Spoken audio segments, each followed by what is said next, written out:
Bonjour. Une erreur fréquente est de confondre l'écriture du verbe avoir au présent du subjonctif avec le verbe être au présent de l'indicatif. Observons la phrase. As-tu pu réparer ton véhicule? Oui, ça a fonctionné. Ça a fonctionné. Le verbe a fonctionné. Il est formé de l'auxiliaire avoir et du participe passé du verbe fonctionner. Il est au passé composé de l'indicatif. Remplaçons cette phrase par « Je souhaite que ça ait fonctionné ». Nous ne disons pas « Je souhaite que ça a fonctionné », mais nous disons « Je souhaite que ça ait fonctionné ». Ici « ait » est le verbe avoir. Il ne s'écrit pas « est » qui est le présent du verbe être, mais « ait » qui est le présent du subjonctif.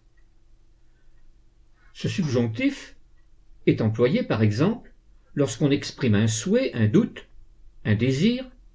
Le verbe est toujours précédé de « que » dans la phrase.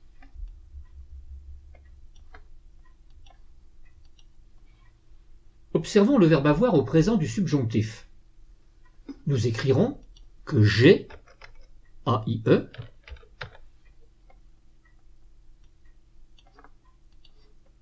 que tu es, A-I-E-S,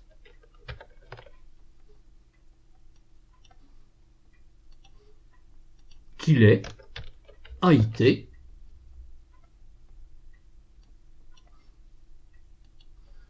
que nous ayons, A-Y-O-N-S,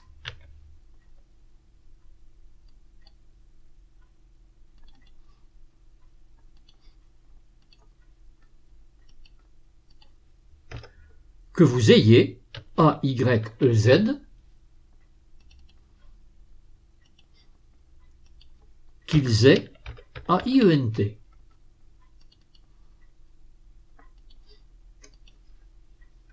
En résumé, attention, derrière que dans une phrase, le verbe qui suit est au subjonctif. Le verbe avoir ne doit pas être confondu avec le verbe être aux 3 premières personnes du singulier.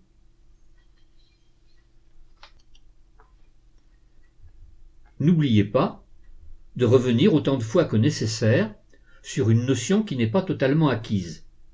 Vous ne pourrez réellement éviter de vous tromper que lorsque sa mise en pratique sera devenue un réflexe.